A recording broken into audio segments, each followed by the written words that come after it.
welcome to our September garden tour. Today I'm going to be showing you some of the lovely autumnal hints that are starting to show in the garden right now. My name's Jenny and welcome to the laundry garden. We have had an extremely busy September, hence why we are now in the final week of this month and autumn is really starting to show its colours here. The beginning of this month, sadly, we had the preparations for Tom's dad's funeral. He sadly died in late August. It's certainly been an emotional roller coaster. And no sooner we said our final goodbyes to Tom's dad, we then had a week to get ourselves ready for our open garden event, which is the second one of this year. So needless to say, this month has been extremely busy, but at least I can get you here towards the end to show you some of the highlights of how the garden's looking now, and it is looking lovely. I do love autumn. It has such a wonderful, gentle feel about it as the end of the summer meets the early stages of the garden slowly moving into its autumnal winter slumber. Only a few hours ago this morning, I took a wonderful pan across the house garden here. Take a look at this.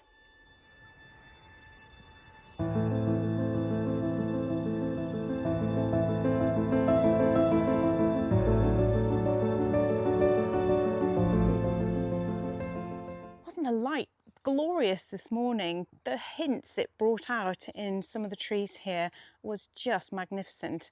And over the coming month or two, this beech hedge is going to gradually change colour, and it's wonderful to watch that happen. And you can see some of the hints of it beginning now.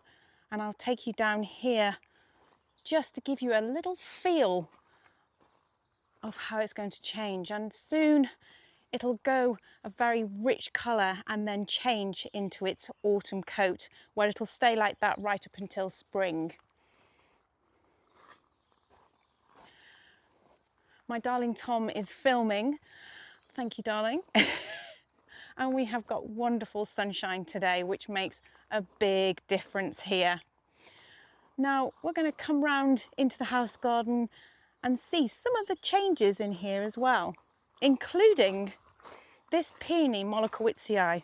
Just look at how the leaf colour is just starting to change and the veins turning that beautiful russet red. Absolutely stunning.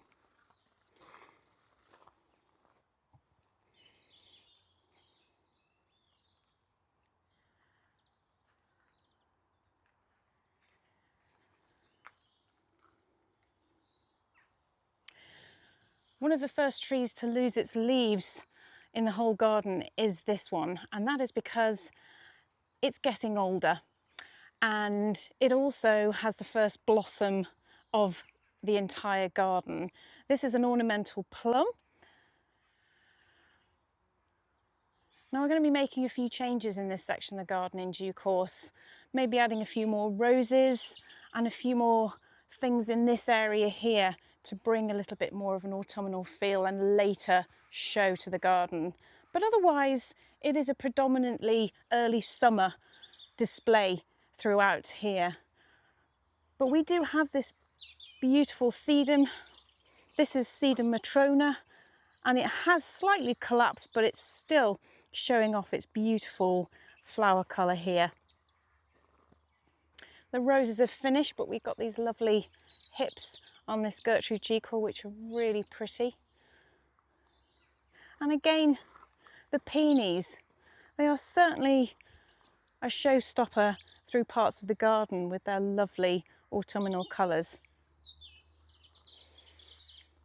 We're now going to move to the other side of the beech hedge towards the front of the house, where you really will see some autumnal colours starting to show. Interestingly, from the video you saw earlier of this part of the garden, you can see from above the autumn colours showing from this Prunus chirote, but from ground level it's not quite as visible, but it's definitely coming, and it also has been dropping its leaves. But when this changes I cannot wait to show you. It looks like it's on fire. We've also got this beautiful Acer here that we planted very, very early on, and this also changes its colours into a fiery red as well, and you can just see some of the hints starting to happen here and there. It's wonderful, and against the backdrop of the variegated holly, it's a really good match, and you can see hints of the persicaria just moving behind.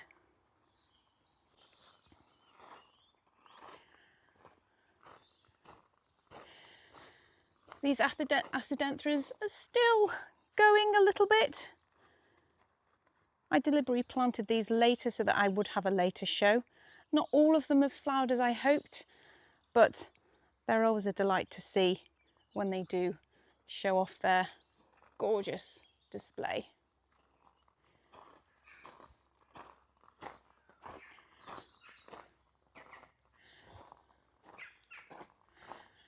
We also have this Acer at the front of the house that's actually grown a little bit bigger than I thought it would. I actually thought it was going to be much smaller than this, but that's okay because the colour on this as well, which I can't wait to show you during October, goes a very, very bright orange. It is incredible. I love to see this colour, and it's a real showstopper for me and looks great against the blue of the front door and the red brick of the house.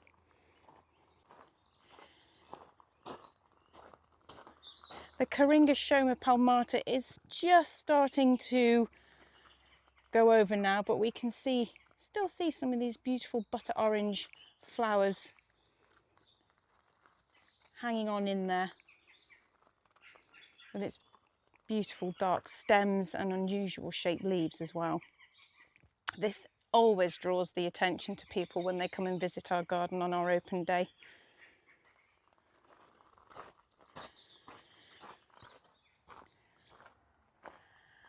Now, moving on to Regent Street, there's one particular tree that is usually the first one to turn and the first one to drop its leaves after it's turned its autumn colours, and that is this Prunus sargentii. We had this in our previous garden and I just had to find a place for it here. It hasn't grown quite as big. I hoped it would probably be twice this size, but I appreciate the wall and the holly hedge has slightly stunted its growth, but even so it still has that amazing show-stopping colour right now, and it does have a beautiful spring blossom too. But as we look underneath, it has this gorgeous frothiness of this pheasant grass or pheasant tail grass, which has seeded itself. We probably started with a couple in here, and it has become this mass of joy at this time of year, and it works fantastically at the base of this cherry. I love it, love it. We've also got this Viburnum bodden intense, which is also starting to change as well. I love the smell of its leaves. Still got a few roses in flower, which is lovely to see.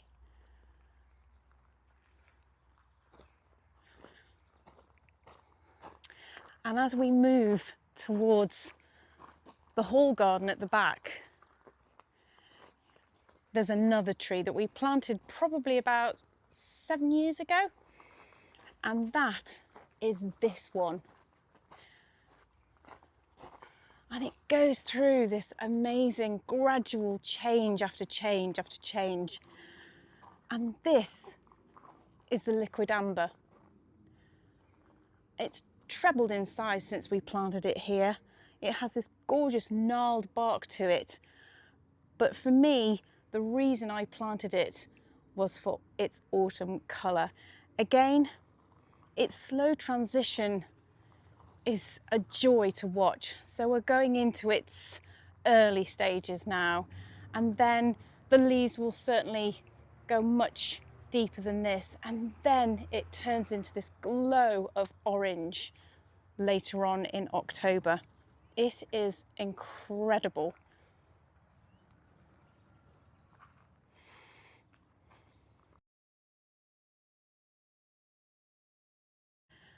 One of the highlights in this section of the garden, which is Tom's favourite part of the garden, is this Malus Everest. The crab apples on here are just delightful and light up this whole circle. Tom gave us a prune only a few weeks ago, which reveals all of the fruits on here. And we mostly leave them for the birds, which they feast on throughout the autumn and winter months. But it's certainly a highlight throughout the autumn months and even into the winter. And just next to it here, we've got this beautiful dahlia.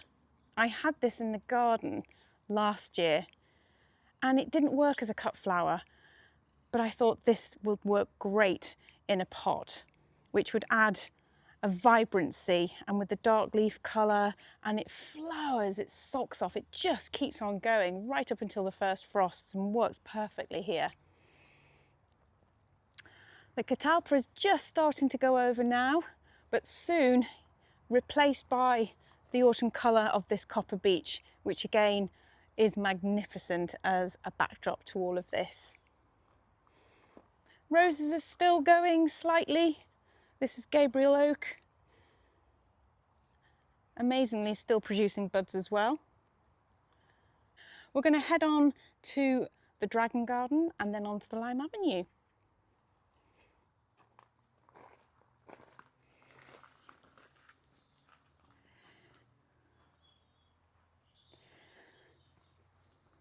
This is definitely a great spot for playing with autumn colours because it's the Dragon Garden, it lends itself to all those nice fiery looks. And again, we've got this pheasant tail grass at the base, and then we've got these wonderful sedums that just flank either side as it leads up the Lime Avenue.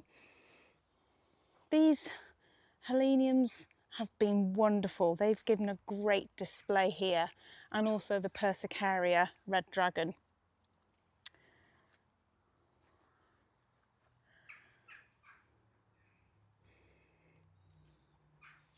It's such a nice time of year now where everything starts to just gently relax and take on that second feel leading into the autumn winter months. It's wonderful. It's as if the garden is ready to fall asleep and go into its winter slumber. Now, just on the other side of the Lime Avenue, we've got these peonies. And again, I leave all of the peony leaves on to create this lovely, lovely autumn look. And they just give that nice warmth to the base of this Rose Madame Alfred Carrier. Tom's recently given this a little bit of a tidy up to settle it into the winter months, because it does throw out a lot of straggly shoots that we don't want to get caught by any of the high winds. Another beautiful late flower in here is this Japanese anemone. I can never pronounce the name of it, but I'll put it on the screen for you. And this will keep on going, probably for a few more weeks yet. Just extremely pretty. I have planted them right the way along the base here. Some are doing better than others, but more so on this end section. Amazingly, the hydrangea Annabelles haven't gone totally brown just yet. And a few people have commented on this that came to our open garden saying that theirs had already gone brown, and they were quite amazed that ours were still hanging on to their limey, creamy look. But they are going, they're starting to go, and then we will get this lovely cascade of brown flower heads leading down the Lime Avenue, which is lovely during the autumn winter months.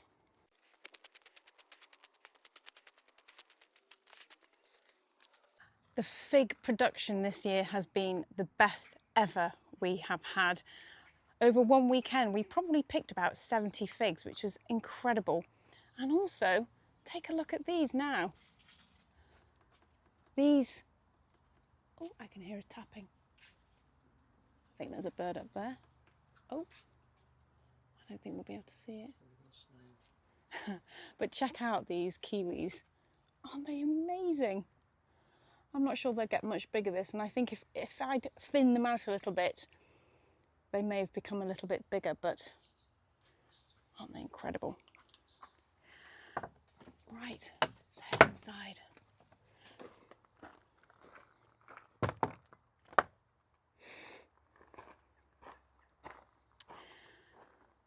There's one tree in particular that will certainly start to throw out some autumn colours fairly soon, and that is this Acer griseum, which has its beautiful peeling bark. It has suffered a little bit this year with the heat, but I'm hoping we should get a really good autumn display from it.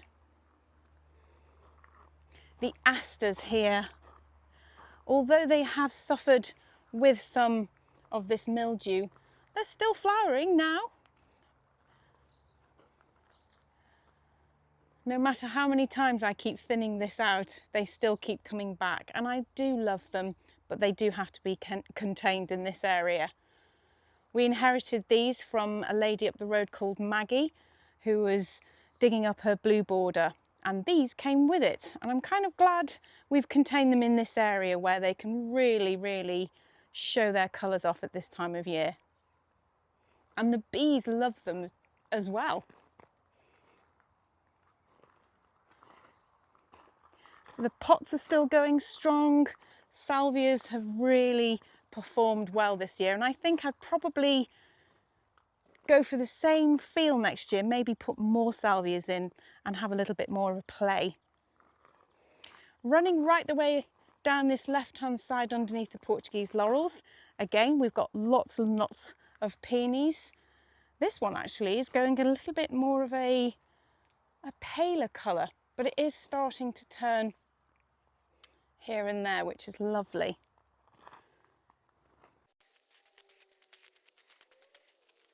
At our open garden, we made a few little purchases from some of our stall holders, and this is one of Tom's little purchases here.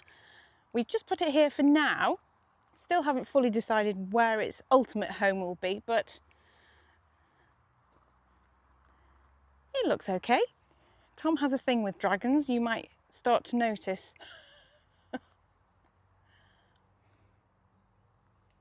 Don't you, darling?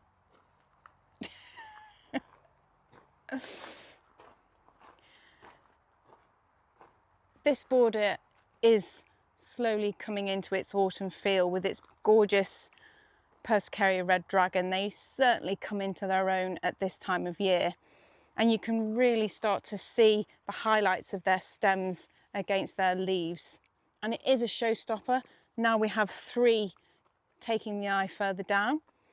We've got this lovely Acer here. I'm afraid I don't know its full name, but this did get frosted quite heavily a few years ago, and we did chop off quite a bit of it, but it's come back and it seems to be relatively happy here, so keeping everything crossed, it'll stay that way.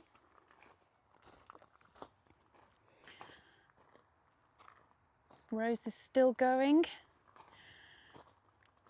The Eupatorium just in the corner here has struggled a little bit in the dry weather this year. Usually the flower heads are much bigger, but I feel this might not be the right spot for it ultimately. It needs a little bit more moisture than it's getting here. So one to make note of. Look at this. just for scale, look at this artichoke. It's huge. We're definitely going to keep the artichokes in this corner because that's where they're happy. We're still playing with ideas for here, and as soon as we have a fixed plan, we are definitely going to share it with you. But the steeper giganteas, especially this one, is still looking really lovely.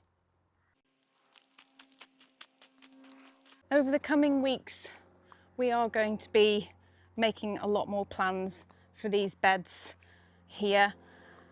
The idea is to have more grasses and later flowering plants so that we can use this section of the garden as that more later flowering feel.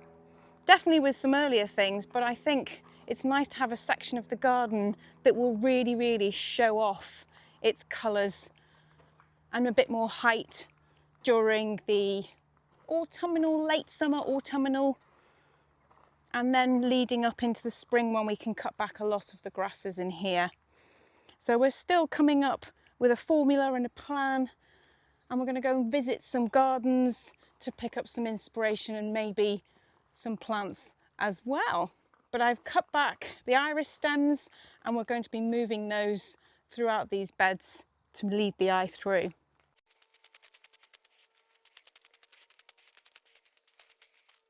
If you've watched my recent video, that will show you this here. This is our new Gothic gazebo, and you'll be able to watch that on this video here and see a bit more on how we constructed it. But it has been a big game changer for this ornamental cutting garden. It's given it some height, and it's also drawing us into this area now. Dahlias in here have been wonderful.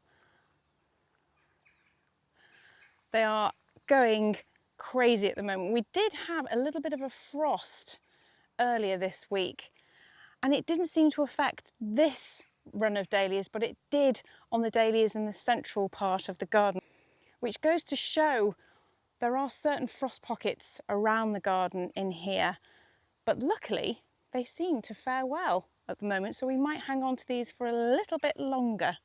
But aren't they magnificent? One of the dinner plate varieties, and probably one of many of my favourites, is this Megos. Oh, it's just gorgeous. And then we've got our Penhill watermelon. Here's one here. I need to have a bit of a deadheading session and a bit of a picking session as well. Look at that. Oof. And then we've got tartan, which again is another one of my favourites. They don't last brilliantly in a vase, but my goodness, don't they look great in the garden?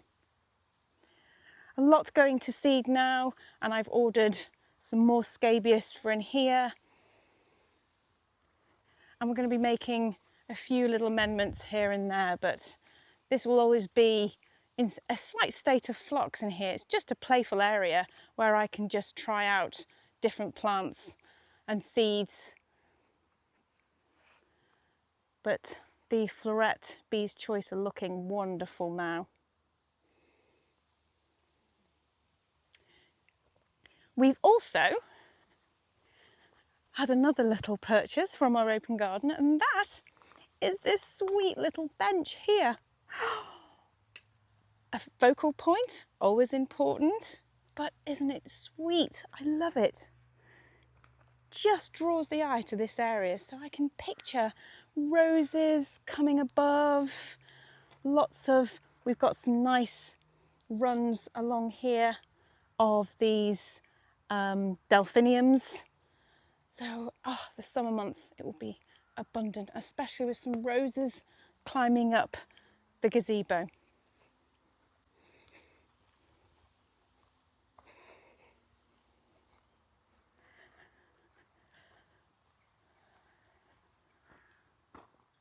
And next to the ornamental cutting garden is the orchard, where we've got 3 hens just underneath one of the apple trees. And my goodness, we have had a glut of apples this year. It's been amazing. This apple here in particular is delicious as an eater.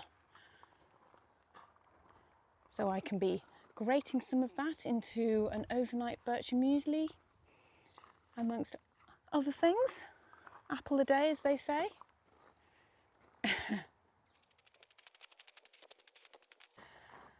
And one more thing is this gorgeous, this is a climbing hydrangea, and look at the yellow of that. It is amazing. I do love how that changes its colours now. A wonderful backdrop to this north-facing cutting garden. We've also taken down our gazebo yesterday. The framework will be coming down over the coming days. And then that's us for any group visits and no more open gardens. And we can start focusing entirely on the garden over the coming months and preparing it for the year ahead.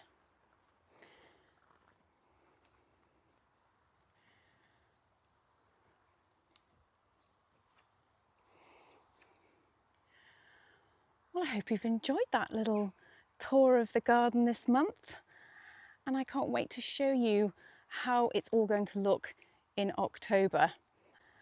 Thank you so much for watching, and I'll see you next time. Bye.